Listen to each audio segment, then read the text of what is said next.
It's already 11 p.m. in the evening. Actually guys, ang akyat ko dito sa aking room ay 12 p.m. But, wala na akong gawa, kaya pinakyat ako niya mo ng maaga. Ito talaga ang daily routine ko guys. Tuwing matapos ako maligo. Naglalaba ako ng aking mga damit dahil napapagod akong maglaba doon sa baba. Nasa 4th floor kasi ako, din yung washing area namin is nasa 2nd floor. Actually, yung mga washing area talaga dito sa abroad ay nasa rooftop talaga kasi diretso sampay. Pero dito sa kanila ni Amo, iba siya kasi dito sa bahay, kanya-kanya kaming laba. O, diba? Maglaba si Amo ng kanya, maglaba din ako ng akin. Yung mga anak niya, independent na lahat.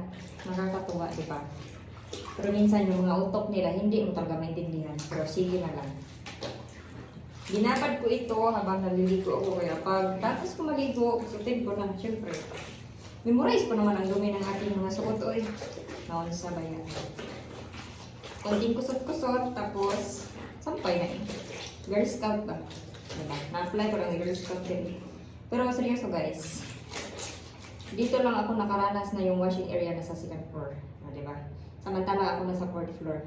Kaya ginukusot ko na lang dito sa room ko ang labahan ko kasi napapagod ako mag-akyat baba. Wala naman masyadong dumito, pawis lang. Kaya nag-initiative na lang ako, kinukusot ko na lang, dinisampay. Tuyo naman agad kasi sobrang init dito. Sa tanghali, pag nagkamali ka mag-CR at maghugas-hugas ng wet po mo, agoy, mapaso talaga eh. Sobrang kainit lang. As in.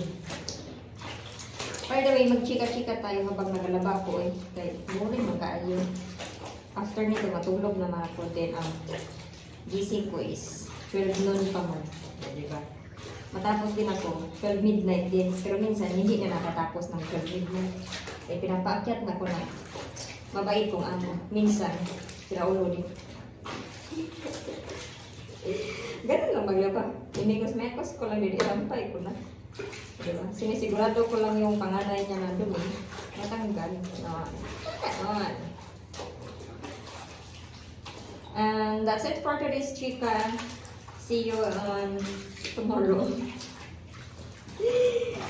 Marami pa akong i-chika sa inyo.